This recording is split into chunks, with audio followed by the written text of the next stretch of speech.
Namaste, welcome to day 8. As we begin our second week together, let's just recap what we've done so far and what we've got in front of us. So we've kind of understood the importance of the present moment, the importance of switching gears from go, go, go to stop, to balance, to rest. And then the most important thing for me really is that I share with you how to connect to your awareness. We've done a few exercises now. I'm hoping you're starting to practice and starting to feel your own body without it calling for your attention. So bringing your awareness inward, and that way there's much more of an open communication that's happening between body and mind, and it's not that the body is on mute and the mind is on overdrive. So this week we're really going to delve a little bit deeper into pranayama, which is the breathing exercises so integral to yoga. And it's in the breath that we can really start to optimize our energy levels and start to notice what's dominating, what's passive, so that we can find that balance and keep coming back to center. In Patanjali's Yoga Sutras, it says, yoga is the stilling of the changing states of the mind. And this is exactly what awareness is. We might be on this emotional roller coaster, we might be worrying, but who's behind the scenes? Who's watching? Who's noticing? And that's when awareness really starts to play. And when we can just notice, when we can just witness what's happening, what we're feeling, what we're thinking, then we create a separation from what's going on and who we are. And it's in this space that transformation happens. One of the reasons why I intentionally planned this program, so that initially we are talking, we are sharing, we are exploring the philosophy together, is that this is the essence. Yeah, this is really what we hold on to and why the practice has a standing. So when we are aware of this philosophy, then when we're on the mat, it still takes precedence. Because what happens, and I've seen it so many times as I've taught, even as my team have taken classes, people get so caught up in doing the poses that their focus is really on the physical, is really on getting their posture right and aligning their shoulders, which of course has a perfect place, but what are we forgoing? So if we're holding our breath and holding this pose, then aren't we holding stress in the same way, just in a different outer expression? So the whole point here is we decondition stress and we let go. And like we spoke already, stress is the fight or flight principle. And both of those are rooted in fear. And in the brain, the fear center is the amygdala. And when the amygdala is on high alert, all the neural pathways basically match into the amygdala. So it moves away from the logic, it moves away from rational thinking, it moves away from problem solving and focuses on fear. And when you think about it, everything that we're stressed about, what is the emotional vibration of it?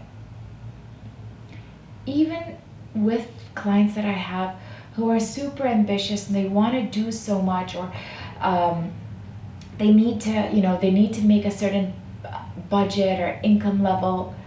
What is that? It might be maybe over ambition. It might be even greed.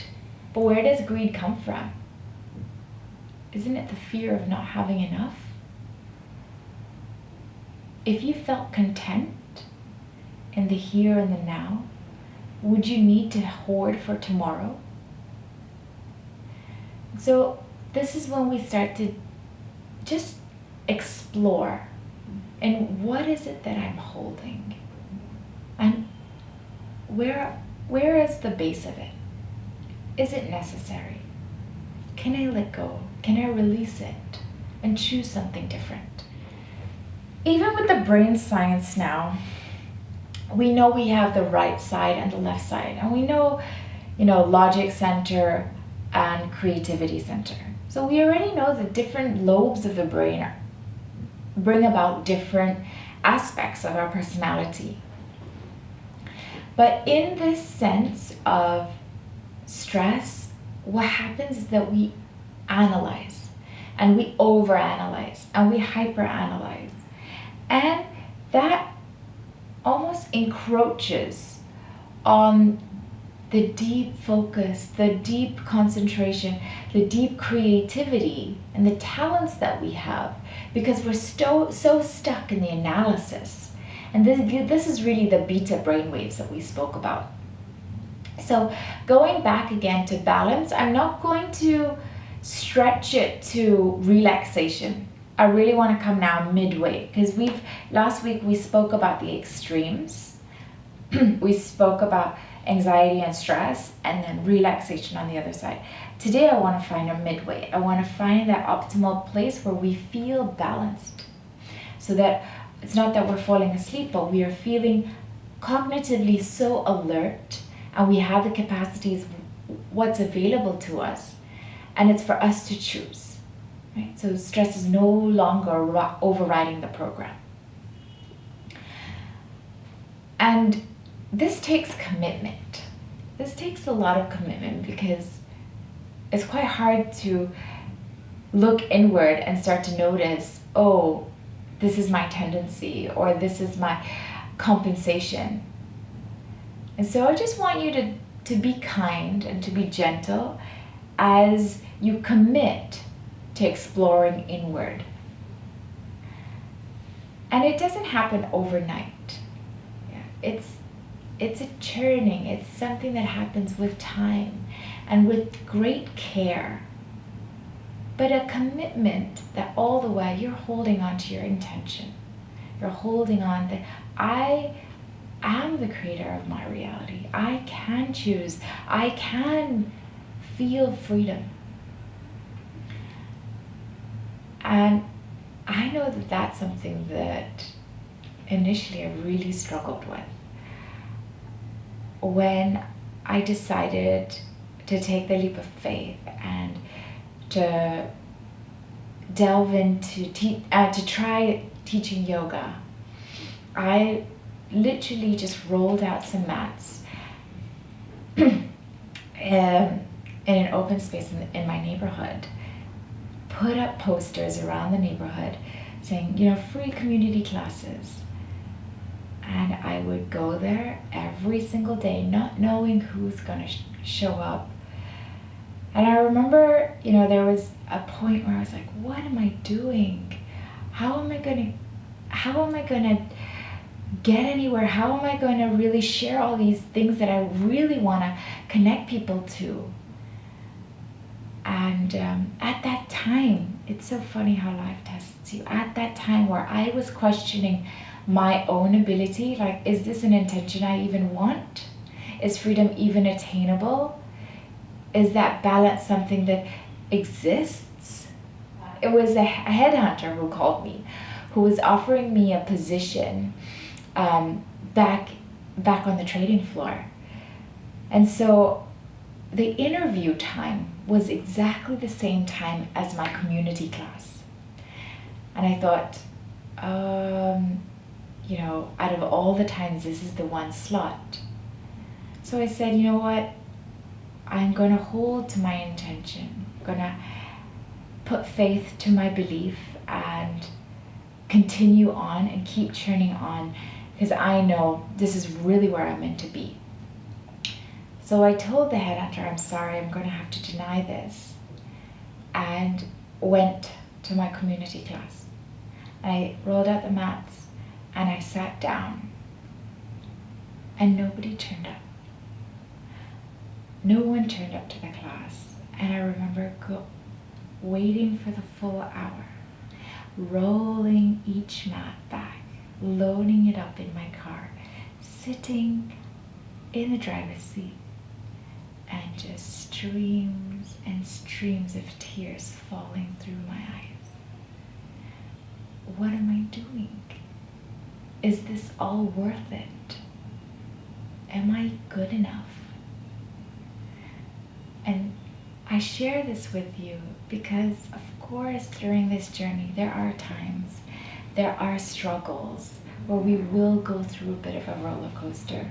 We will question, should I do it? Should I roll out my mat today? Should I practice? And I just want to tell you, it's your intention, it's your commitment that allows this blossoming to happen.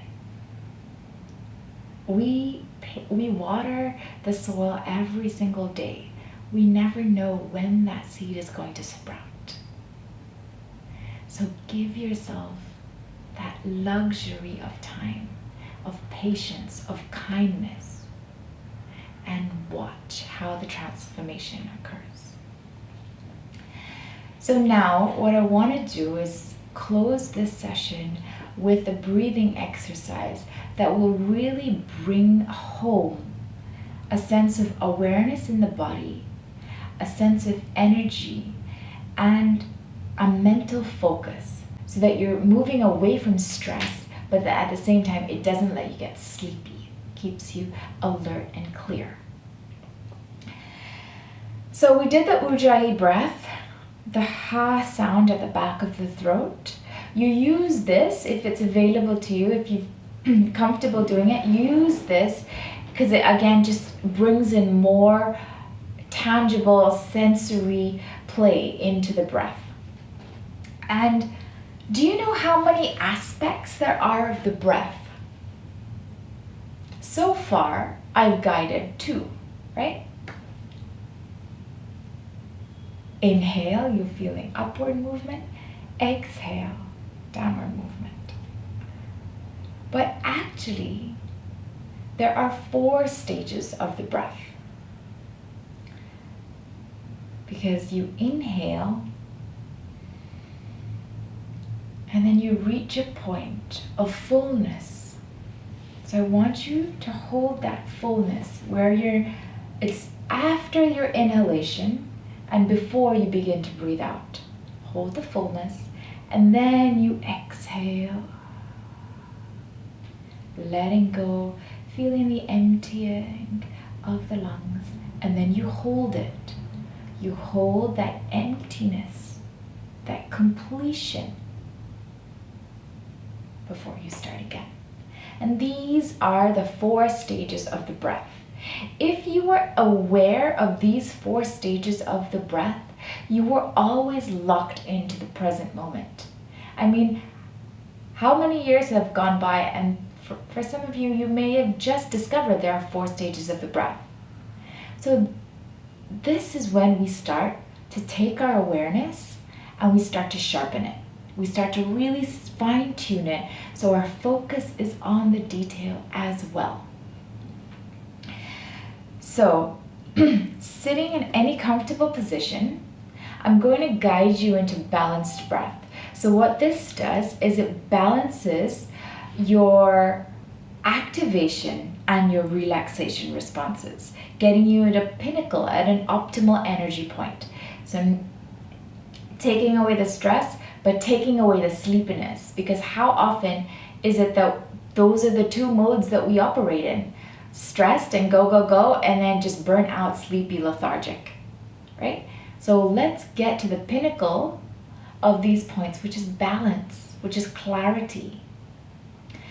So hands on your knees, eyes gently closed, or actually you can keep them open if you want, and just come back to the Ujjayi breath.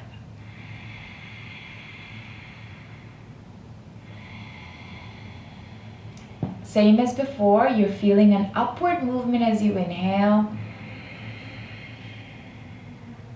and a downward movement as you exhale.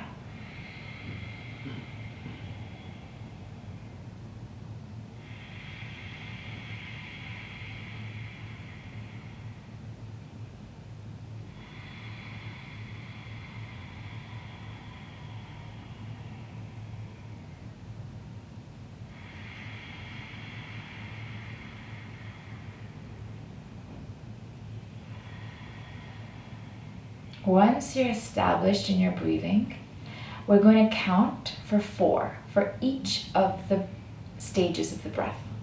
So, ready? Inhale, 4, 3, 2, 1. Now come to the top of your breath and hold it. 4, 3, 2, 1. Now begin exhaling slowly. 4, 3, 2, 1. Now at the bottom of your breath, hold it. 4, 3. This is testing your lung capacity. 2, 1. Inhale. 4, 3, 2, 1. Hold. 4, 3, 2, 1. Exhale. 4, 3, 2, 1. Hold. 4, 3, 2, 1. Inhale. 4, 3, 2, 1. Hold. 4, 3, 2, 1. Exhale. 4, 3, 2, 1. Hold. 4, 3, 2, 1. Inhale. 4, 3, 2, 1. Hold. 4, 3, 2, 1. Exhale. 4, 3, 2, 1. Hold. 4, 3, 2, 1. Continue. Keep following the rhythm. See if you want to go deeper, you stretch, count slower, but you keep it balanced, so you're still holding it for the same amount of time in each stage of the breath. Notice your focus as you count. Notice the body as it expands. And then having time to feel the fullness of the expansion and contract and feel the bottoming of the contraction.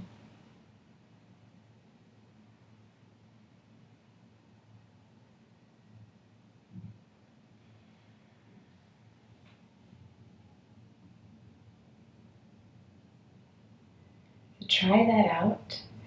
And sprinkle this during your day. You don't feel like you have to carve out time. It's intentional. It's how you choose to bring things together. So this could easily be done while you take a shower in the morning. So you want to feel balanced as you start the day. You want to feel rested but alert and not sleepy. This is a great thing to practice. Just do 10 rounds of it and feel the difference. Let me know how it goes. Namaste. See you tomorrow.